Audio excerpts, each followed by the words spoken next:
नमस्कार दोस्तों। स्वागत है आपके अपने YouTube चैनल संदेश करियर पॉइंट में। और जैसा कि अभी हमारा जो क्लास चल रहा है आप पढ़ भी रहे हैं, समझ भी रहे हैं। उम्मीद करते हैं कि अच्छा भी लग रहा होगा। तो इसके पहले वाले जो हम लोग क्लास में किए थे उसमें हमने संविधान सभा की बात की थी, और उस संविधान सभा में हमने बाकी चीज़ों को भी ध्यान में रखा था कि जहाँ से पेपर में क्वेश्चन बन सकता है उन चीज़ों को भी उसमें सामने आपको समावेशन उसका किया था।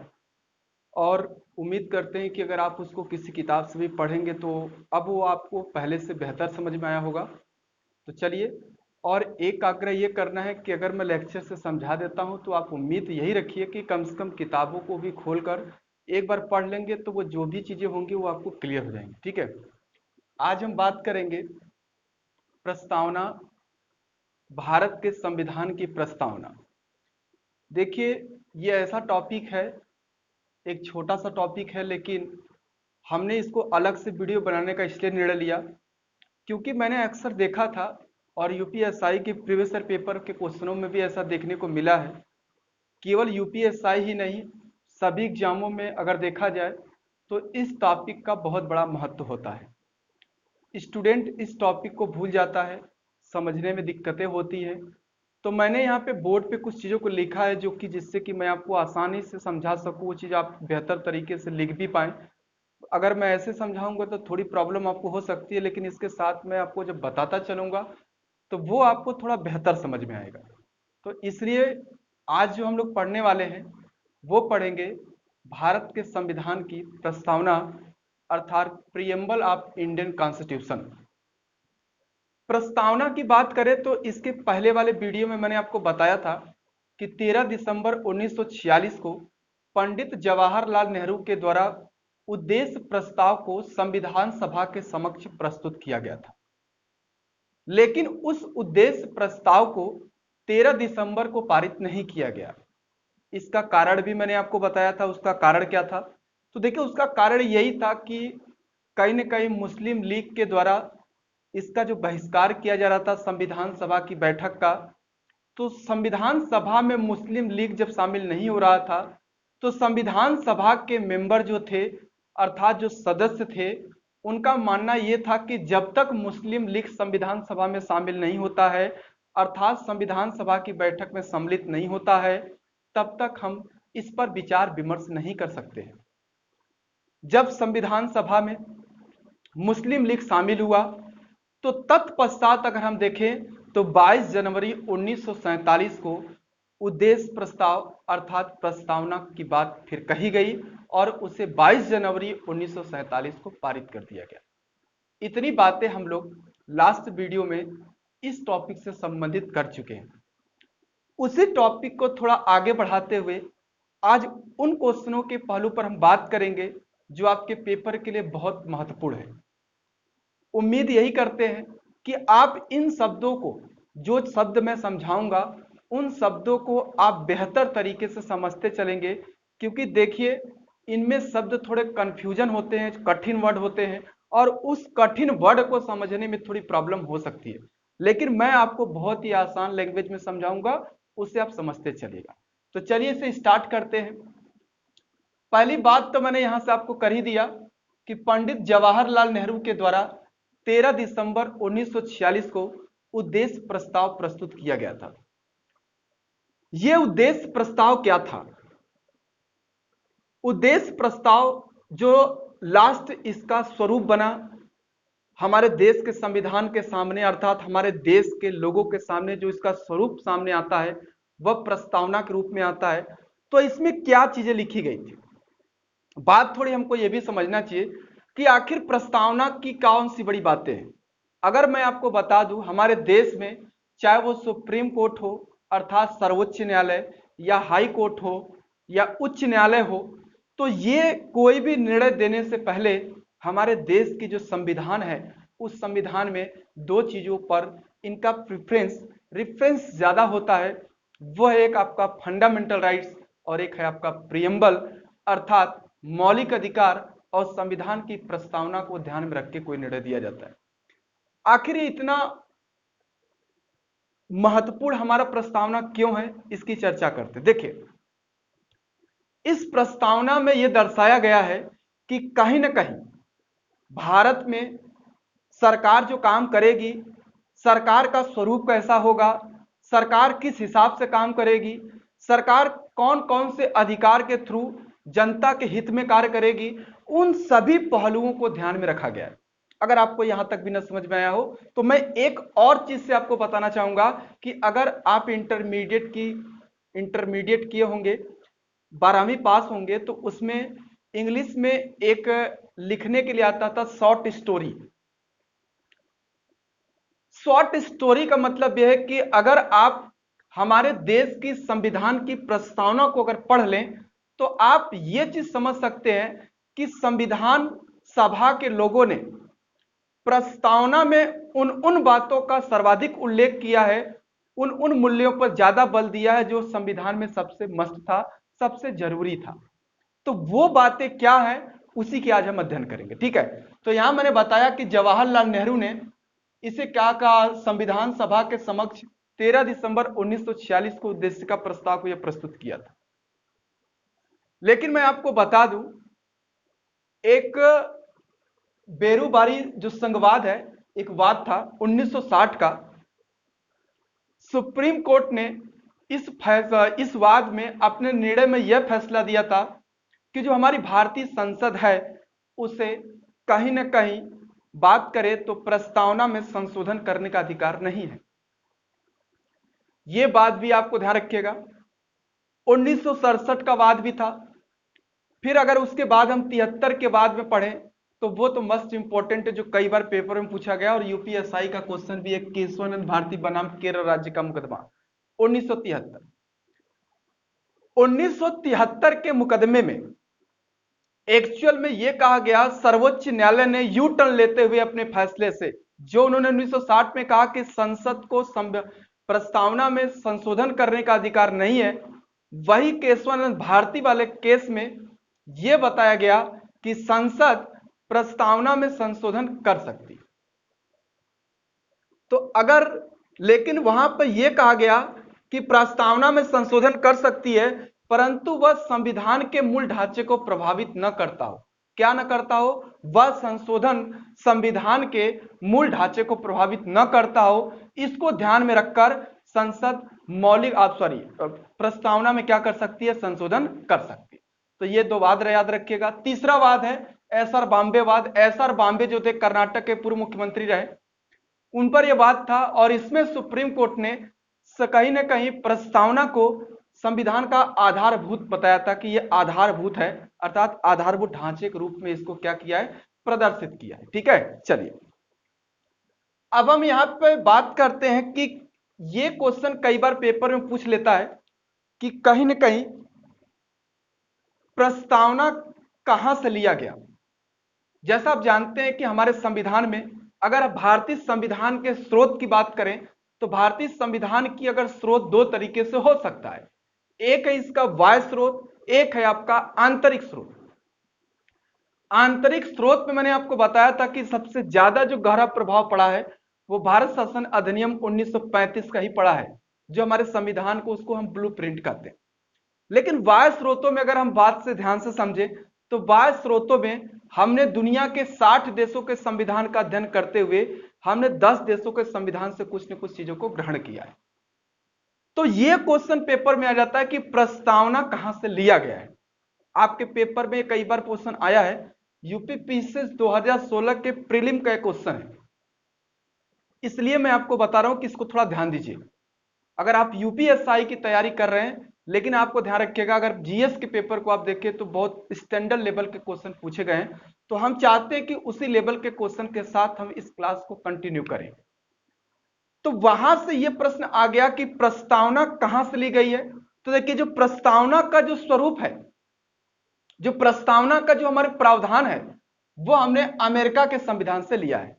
इसका राइट आंसर क्या हो जाएगा? अमेरिका।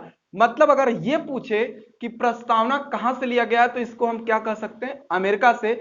लेकिन प्रस्तावना की जो भाषा है वो किस देश से ली गई है? ऑस्ट्रेलिया से। इतनी बातें आपको समझ में आ गई। चलिए तो अगर आपसे पूछेगा प्रस्तावना कहां से लिया गया तो अमेरिका, लेकिन प्रस्तावना की भाषा कहां से ली गई है तो यह हो जाएगा आपका ऑस्ट्रेलिया से। अभी आपको पता है कि जैसे ही आप संविधान की प्रस्तावना को पढ़ते हैं, उसमें भारत के संविधान की प्रस्तावना हम भारत के लोगों से प्रारंभ होती है। हम भारत के लोगों से प्रारंभ होते हुए यह अंततः अगर हम बात करें तो 26 नवंबर 1949 को अंगीकृत, अधिनियमित, आत्मार्पित करते हैं, यहां जाके खत्म होती है। आखिर हम भारत के लोगों से क्या तात्पर्य यहां बनता है, मतलब कहीं ना कहीं जो संविधान सभा ने तो इसको बनाया, संविधान सभा ने यहां पे इसका निर्माण किया है, लेकिन वो इस संविधान सभा के सदस्यों का मानना है कि इसे केवल हम लोगों ने नहीं, हम भारत के लोगों ने अपने संविधान का निर्माण किया। यह बात को आपको ख्याल रखना है, ठीक है। तो मैं आपको बता रहा हूं हम भारत के लोग, अर्थात अगर आप संविधान के प्रस्तावना को पढ़ेंगे तो वहां पे साफ साफ शब्दों में आपको यह लिखा मिलेगा कि हम भारत के लोग भारत को संपूर्ण प्रभुत्व संपन्न, समाजवादी, धर्मनिरपेक्ष, लोकतांत्रिक गणराज्य बनाने के लिए तथा उसके समस्त नागरिकों को सामाजिक, आर्थिक, राजनीतिक, न्याय, विचार, अभिव्यक्ति, विश्वास, धर्म, प्रतिष्ठा एवं अवसर की समानता प्राप्त कराने के लिए तथा उन सब में व्यक्ति की गरिमा और राष्ट्र की एकता तथा अखंडता को सुनिश्चित करने वाली बंधुत्व को बढ़ाने के लिए आज दृढ़ संकल्प होकर अपने इस संविधान को एतद द्वारा 26 नवंबर 1949 को अंगीकृत, अधिनियमित एवं आत्मार्पित करते हैं। यह हमारे संविधान की प्रस्तावना है जिसकी आज हम चर्चा करेंगे कि यहां से किस किस प्रकार के क्वेश्चन पूछे जा सकते हैं। देखिए, अगर आपसे यह क्वेश्चन पूछे कि 26 नवंबर 1949 को संविधान क्या हुआ था, अंगीकृत किया गया, अधिनियमित किया गया और आपको आत्मार्पित हम लोगों ने किया, तो पेपर में अगर ये आपसे पूछ दे कि संविधान को अंगीकृत कब किया गया तो आप बताएंगे 26 नवंबर 1949। अधिनियमित कब किया गया, यही डेट होगा आपका। लेकिन एक चीज अगर आपसे यह पूछ दे, जैसे अगर आपसे यह पूछे कि भारत के संविधान को लागू कब किया गया तो इसका राइट आंसर आप क्या बताएंगे, 26 जनवरी 1950 को, जब पहली बार राष्ट्रपति के तौर पर राजेंद्र प्रसाद का चुनाव हुआ। तो भारत उस समय गणतंत्र हुआ।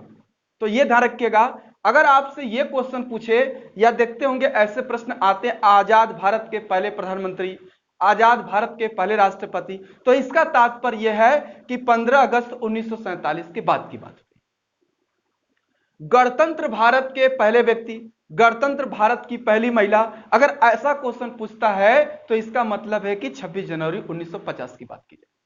थोड़ा इस पहलू पर भी आप थोड़ा ध्यान देंगे, ठीक है। चलिए अब देखिए यहां से संशोधन की बात करते हैं। तो देखिए यहां पे जो लिखा है मैं अलग से समझाने के लिए बनाया हूं कि जिससे कि आपको इसको 3 पार्टों में हम आसानी से समझ सके, जहां से पेपर में क्वेश्चन आ सकते हैं, ठीक है। थोड़ा पहले समझ लेते हैं। क्वेश्चन ये दिखा है कि भारतीय संविधान में, अगर आपसे यह क्वेश्चन पूछ दे कि भारतीय संविधान की प्रस्तावना में अब तक कितनी बार संशोधन किया गया है, तो यह आपका उत्तर होगा 1 बार, और वो हुआ था 42वां संविधान संशोधन 1976। मैंने कोई पेपर में देखा था, एक छोटा सा प्रश्न पेपर में पूछा गया था और आपको लगेगा कि बहुत ही छोटा सवाल है, लेकिन आप भी अगर उस प्रश्न को सुनेंगे तो आपको भी समझ में आएगा कि आखिर ये क्वेश्चन किस लेवल का है। क्वेश्चन दिया था कि भारतीय संविधान की प्रस्तावना में हमारे देश अर्थात भारत को कितनी बार वर्णित किया गया है। मतलब भारत के संविधान की प्रस्तावना जो हमारे देश का प्रियम्बल है, उसमें हमारे देश का नाम कितनी बार वर्णित है। आप सोचिए कितना छोटा सवाल है, लेकिन अगर आपको भारतीय संविधान की प्रस्तावना नहीं याद है तो इस सवाल का जवाब आप नहीं दे पाएंगे। तो वहां पर लिखा है हम भारत के लोग भारत को एक संप्रभु संपन्न, एक ही लाइन में 2 बार भारत का नाम आया, लेकिन याद रखिएगा 2 बार भारत का नाम वर्णित है। ये चाहे तो आप अपनी कॉपी पर लिख सकते हैं, जो कि पिछले बार क्वेश्चन पूछे गए हैं कई एग्जामों में। अब यहां से हम बात करते हैं कि क्या, देखिए जैसे 3 शब्द जोड़े गए, इन 3 शब्दों को आप समझिए थोड़ा। मतलब हमारा जो मूल संविधान है, मूल संविधान का मतलब क्या समझते हैं? जो 26 जनवरी 1950 को लागू हुआ, उस संविधान की प्रस्तावना में इन 3 शब्दों का उल्लेख नहीं किया गया था। इन 3 शब्दों को 42वें संविधान संशोधन 1976 के द्वारा जोड़ा गया। वो 3 शब्द क्या हैं? समाजवादी, धर्मनिरपेक्ष और अखंडता शब्द। इसको अभी हम थोड़े से आगे चल के डिफाइन करेंगे, इसलिए आप ये 3 शब्द पहले यहां से याद कर लीजिए। समाजवादी, धर्मनिरपेक्ष और अखंडता शब्द जो जोड़ा गया, वह किस एमेंडमेंट के द्वारा जोड़ा गया? तो आपका राइट आंसर होगा ये 42वां जो संविधान संशोधन हुआ था 1976 में। 1976 में ही हमारे संविधान की प्रस्तावना में इन 3 शब्दों का समावेशन किया गया। समझ में आ गया? चलिए आगे की बात करें तो हम संविधान की प्रस्तावना को 3 रूपों में देख सकते हैं। यहां पे हमने 3 पार्ट में बांट दिए जिससे कि आपको आसानी से समझ में आ जाए। देखिए, संविधान के एक तो स्रोत है, स्वरूप, उद्देश्य क्या है, इसकी हम चर्चा करने वाले हैं। आप जानते हैं स्रोत यहां पे भारत की जनता को लिया गया है। हमने अभी बताया कि भारत की जनता को सर्वोपरि माना गया है। और आपको पता है, अगर ऐसा का प्रश्न बने, भारत में राजनीतिक सत्ता प्रमुख रूप से किसके अंतर्निहित है? तो भारत के जनता के प्रति। अब स्वरूप में देखिए, संपूर्ण प्रभुत्व संपन्न समाजवादी। समाजवादी किसे कहते हैं? पहले आपको यह समझ में आना चाहिए। देखिए, एक आप पढ़े होंगे पूंजीवादी और एक आप पढ़े होंगे समाजवादी। समाजवादी का तात्पर्य होता है कि ऐसा देश या ऐसा राष्ट्र जहां के संसाधनों का जो नियंत्रण होता है वो सरकार के हाथों में होता है, ऐसे देश को हम समाजवादी कहते हैं, मतलब सोशलिस्ट कहते हैं। लेकिन दूसरा लिखा है पंथ निरपेक्ष या धर्मनिरपेक्ष। एक्चुअल में अगर पंथ निरपेक्ष या धर्मनिरपेक्ष की बात करें तो देखिए, मैंने अभी आपको एक चीज बताया समाजवादी की। तो जो पंथ निरपेक्ष होता है कि जैसे आप जानते हैं कि हमारे देश में अलग अलग पंथ के लोग रहते हैं। हिंदू रहते हैं, सिख रहते हैं, ईसाई रहते हैं, मुस्लिम रहते हैं, जैन रहते हैं, बौद्ध रहते हैं, पारसी रहते हैं, बहुत सारे धर्म के या बहुत सारे पंथ के लोग रहते हैं। हमारे संविधान में पंथ निरपेक्ष कहें या धर्मनिरपेक्ष कहें, बात एक ही है, केवल शाब्दिक अर्थों की थोड़ी अलग अलग बातें रखी गई है। मतलब इनके शाब्दिक अर्थ थोड़े अलग होते हैं, लेकिन अगर आप यहां से पंथ निरपेक्ष या धर्मनिरपेक्ष की बात करें तो बात एक ही है। तो यह क्वेश्चन भी यूपी पुलिस में लिया गया है कि भारत एक धर्मनिरपेक्ष राष्ट्र, इसका क्या मतलब है? देखिए, धर्मनिरपेक्ष इसका तात्पर्य यह बनता है कि भारत सरकार का कोई अपना विशेष धर्म नहीं है, अर्थात भारत सरकार किसी विशेष धर्म को बढ़ावा नहीं देती है। उसका खुद का कोई धर्म नहीं है, उसके लिए सभी धर्म बराबर है। मतलब यहां पर आपका राइट आंसर होगा सरकार का कोई अपना धर्म नहीं है, अपना पंथ नहीं है। समझ में आ गया? उसके बाद लोकतंत्रात्मक। लोकतंत्रात्मक का मतलब मैंने आपको फर्स्ट एपिसोड में ही बताया था। लोकतंत्र का मतलब यह होता है कि ऐसा राष्ट्र जहां पर कोई भी निर्णय जनता की इच्छा या उसकी सहभागिता से ली जाती हो, ऐसे राष्ट्र को लोकतंत्र राष्ट्र कहते हैं। जनता की इच्छा, अगर जनता डायरेक्टली विधायिका या तो कहीं ना कहीं अपने जो विधा या विधि जो बन रही है उसमें अपनी भागीदारी को डायरेक्टली सुनिश्चित करता है या प्रत्यक्ष रूप से सुनिश्चित करता है, तो वो लोकतंत्र का स्वरूप प्रत्यक्ष हो सकता है, होता ही है। लेकिन अगर वहां जनता अपने प्रतिनिधि के माध्यम से विधायिका में पहुंचाती है, अपना प्रतिनिधि भेजती है और प्रतिनिधि के माध्यम से वो बातें होती है, तो वह अप्रत्यक्ष लोकतंत्र होता है। तो यहां पर हमारे देश में लोकतंत्र का जो स्वरूप है वह कैसा है? तो आपका अप्रत्यक्ष लोकतंत्र है। लोकतंत्र समझ में आ गया? लोकतंत्रात्मक गणराज्य या गणतंत्र। गणराज्य की बात मैंने बताया था कि ऐसा देश जहां का जो राष्ट्र प्रमुख होता है, जो सबसे बड़ा मुखिया होता है, अगर वह जनता के द्वारा प्रत्यक्ष या अप्रत्यक्ष रूप से अगर वह निर्वाचित होता है तो वह देश कहलाता है गणतंत्र। कहीं ना कहीं वह क्या कहलाता है? गणतंत्र कहलाता है। तो यह भी बात थोड़ी सी आपको ख्याल रखनी है। यह भी पेपर में क्वेश्चन पूछ लेता है कि भारत एक गणतंत्र राष्ट्र है, इसका क्या तात्पर्य है? तो भारत एक गणतंत्र राष्ट्र है, इसका तात्पर्य है कि भारत में जो राष्ट्र प्रमुख है अर्थात राष्ट्रपति है वह निर्वाचित होता है, मनोनीत नहीं होता है, वंशानुगत नहीं होता है। तो जिस भी देश में राष्ट्रपति निर्वाचित होता है, वह राष्ट्र प्रमुख वहां का निर्वाचित होता है, वह देश गणतंत्र या गणराज्य कहलाता है। और भारत 26 जनवरी 1950 को एक गणतंत्र राष्ट्र बना था। समझ में आ गया? चलिए, उम्मीद करते हैं ये समझ में आ गया होगा आपको। चलिए, अगर इसके आगे की बात करें तो देखिए, नया ये नए टाइप के सवाल क्वेश्चन में आ रहे हैं इस टाइम। हमारे संविधान की प्रस्तावना से एक नए टाइप का सवाल पेपर में क्वेश्चन पूछा जा रहा है। वो क्वेश्चन ये है कि कहीं ना कहीं भारत की संविधान की जो प्रस्तावना है वह किस तरह के न्याय देने की बात नहीं करती है।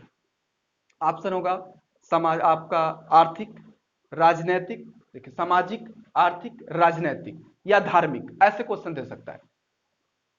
भारत की संविधान की प्रस्तावना में किस तरह के न्याय देने की बात नहीं कही गई है, ऐसे प्रश्न पूछेगा तो वहां पे 4 विकल्प आपको दे देगा, जो कि आप अगर प्रस्तावना को सही तरीके से नहीं पढ़े हैं तो वो आप क्वेश्चन वहां पे गलत भी कर सकते हैं। तो देखिए, सामाजिक, आर्थिक, मैं फिर से आपको प्रियम्बल पढ़ के समझाता हूं। हम भारत के लोग भारत को संप्रभु संपन्न लोकतंत्रात्मक गणराज्य बनाने के लिए तथा उसके समस्त नागरिकों को सामाजिक, आर्थिक, राजनैतिक न्याय, विचार, अभिव्यक्ति, ये 3 शब्द आया हमारे संविधान की प्रस्तावना में। तो ये भी एक टाइप के क्वेश्चन पेपर में बन सकता है, जो कि आपके एग्जाम में बहुत ही महत्वपूर्ण है। तो 3 तरह के न्याय देने की बात कही गई। अब दूसरे तरीके से इसमें सवाल कैसे बन सकते हैं? अब ये तो बन जाएगा सामाजिक, आर्थिक, राजनीतिक न्याय देने की बात कही गई है और 4 ऑप्शन आपको दे देगा।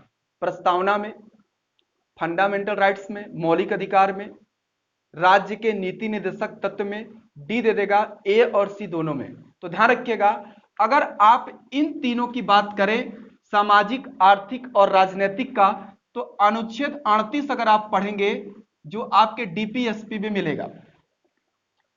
डीपीएसपी का मतलब आप समझते होंगे, direct principle of state policy, अर्थात राज्य के नीति निर्देशक तत्व। राज्य के नीति निर्देशक तत्वों का उल्लेख भारतीय संविधान के भाग 4 में मिलता है, 36 से 51 तक आर्टिकल के। तो उसके अनुच्छेद 38 में इस तरह के न्याय देने की बात कही गई है, तो यह भी थोड़ा आप ख्याल करें, ठीक है।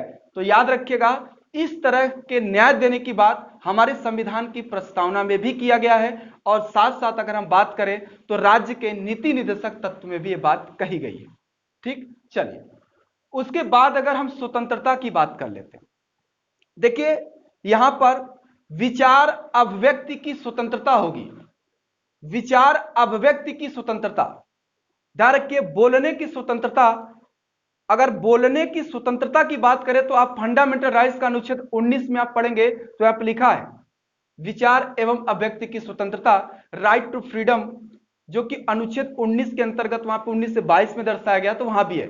तो याद रखिएगा, बोलने की, अभिव्यक्ति की जो स्वतंत्रता है वो हमारे संविधान की प्रस्तावना में भी उल्लेखित है और हमारे मौलिक अधिकार में भी उल्लेखित है। मैं दोनों चीजों को समझा रहा हूं कि दोनों चीजों से क्वेश्चन कैसे पूछ सकता है। आपसे पूछ देगा अभिव्यक्ति की स्वतंत्रता है, प्रस्तावना है, मौलिक अधिकार है, प्रस्तावना मौलिक अधिकार दोनों में उल्लेखित है, तो आपका राइट आंसर होगा प्रस्तावना और मौलिक अधिकार दोनों में उल्लेखित है। समझ गए आप लोग? चलिए, इसके बाद समानता की बात करता है। अवसर की समानता होगी। अवसर की समानता की अगर हम बात करें तो संविधान की प्रस्तावना में अवसर की समानता की बात की गई है।